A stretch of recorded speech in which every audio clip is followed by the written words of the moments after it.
We talked about that gender equality in the Middle East has been, well, it's been a critical issue for many years. Many of you know that. It's actually a disgusting issue. And the women who have faced an abundant amount of challenges out there, there's many that are refusing to accept those limited lifestyles and conditions. We are honored to have Noor Daoud, female Palestinian drift racer. Hello. Hello. Yes. Hi, how are you? Good, and thank you. We know what time. Hello. Hello. Can you hear us? Noor? Yes. Excellent. And we appreciate you hanging with Wrench Nation. Noor, you have been drift racing for quite a many years. What was your element to really get you started? So, since I was a kid, I loved cars. Then, since I was a kid, so I had this in me since I was a baby. So, I had a collection of cars. I used to play with toy cars. And it's been a dream for me since I was really young to be a racer. I just never thought it would happen because I was living in Palestine and we didn't have this, motorsport federation. We didn't have anything back then. And I was too young, but I was watching on TV. I was trying to, to make myself, believe it, I loved cars, it's always been in me, but I never thought I would be a racer one day. So that's something amazing for me. I loved all kinds of sports, but racing was my number one, Totally understand. Take us back in Ramallah.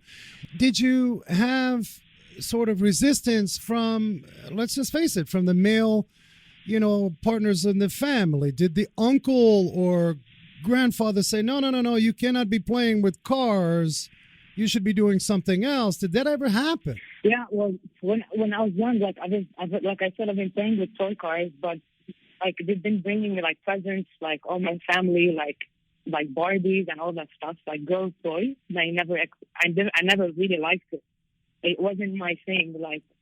I just something weird. Even all of my family were this girl, she's so into men's world or a men's sport. They were she's a different. The way I think or the way I like things is just all about a men's world.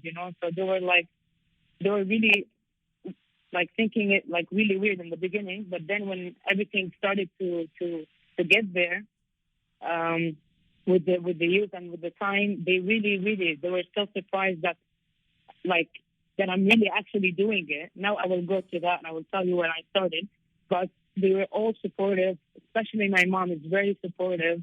They weren't telling me negative things at all. They were really supportive, especially my mom, my brother. They're the one who made me who I am today. So that makes me really happy to even say it, because there's a lot of families, they don't really support their child to do something extreme. Yeah. And this is an extreme sport, right? It is. And I think that brings you to today and perhaps the last few years. You're doing amazing things as a competitor. I mean, if we just strip away this whole thing of drift racing, we're going to talk more about that. But as an athlete, you don't just, that doesn't just happen overnight. You've had the discipline and the support of mom and many in the family. Take us back to the time where you went from traditionally just kind of messing around with cars to actually getting behind the wheel. Take us back to one of your first maybe unprofessional races, maybe no sponsors, and you got behind the wheel and you got that rush. Take us back to that time. Okay, so I was 12 years old in Palestine. My mom she had a BMW E36. It was her daily car, and I took it for a drive without her knowing. And that was my first time that I actually drove a car. I was driving it around the block, and she never knew about it. Of course, after then, I told her. But that was my first time. And then with the years, I heard that there's something in Palestine going on. It's called the Autocross. That was in 2009. I was 16 years old. And I didn't know anything. It was a Thursday night. I was driving with my mom's car, no driving license, nothing. And that was really amazing for me because it just happened on a Thursday night. I saw all these racing cars on the side of the road.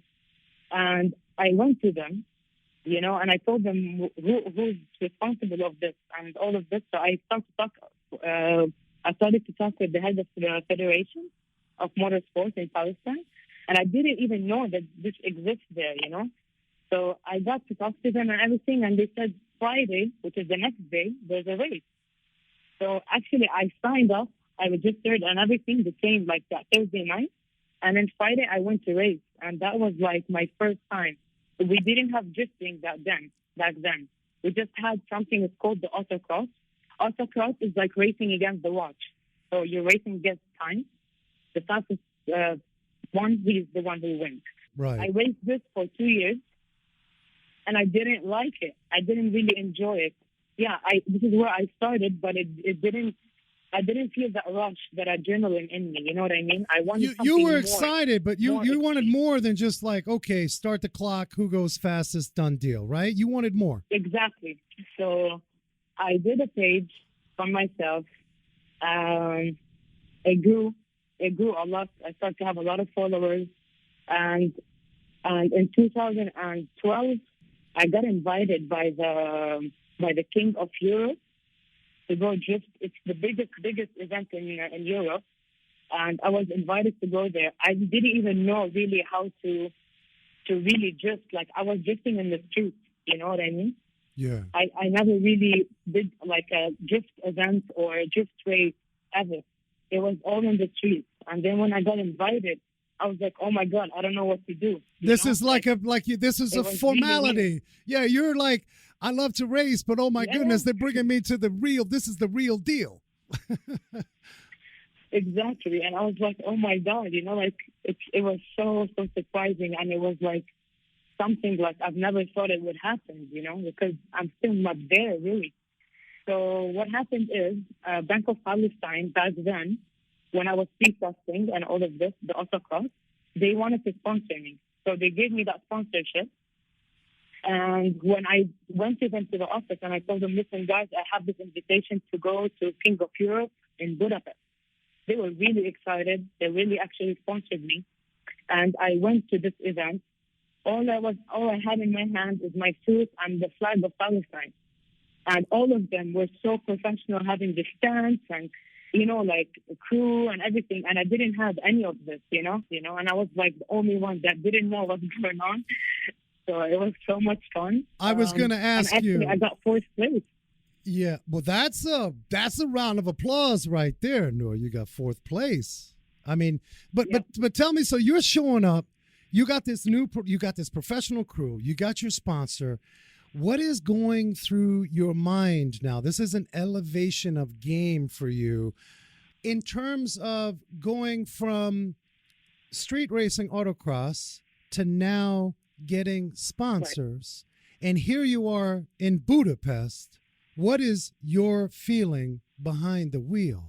That was like something that cannot even explain it, but I felt so happy. Even I teared when I was behind that wheel. I couldn't believe I'm in one of the best cities in the world, around the best drivers in the world.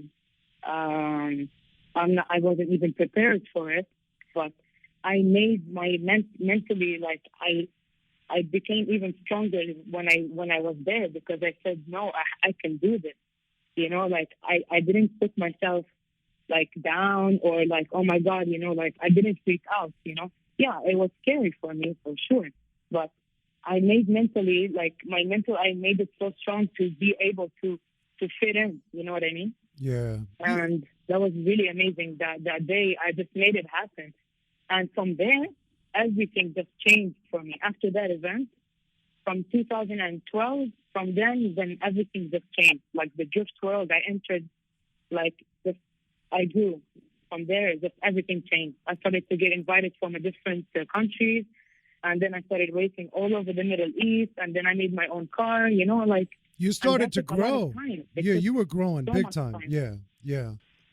So, Noor, I don't have to tell you, you are an inspiration to not only many young women out there, but quite frankly, the men in the motorsports world. And what you've done, and I think that elevated you, when you were in Budapest, you said, okay, it's showtime. but it's my time. Right. And I just Yeah. want to thank you for that. And I don't want to come across cheesy, but we have a lot of young women who are listening to the show who are interested in becoming mechanics, who are interested in being behind the wheel of motorsports. And I would like to right now tell people, please give a website where folks can find you immediately. Let's get that out. Yes, of course. On Facebook, I have a page. It's called Noor Daoud. It's NOOR DAOUD, Just Life. So it's called Noor Daoud, Just Life. It's on Facebook. On Instagram, my name is Noor Daoud Official, and you can just find me there. So please follow me. Yes. And you'll see all my events, all the things that I do. Yes. Well, the Wrench Nation family is definitely going to follow you.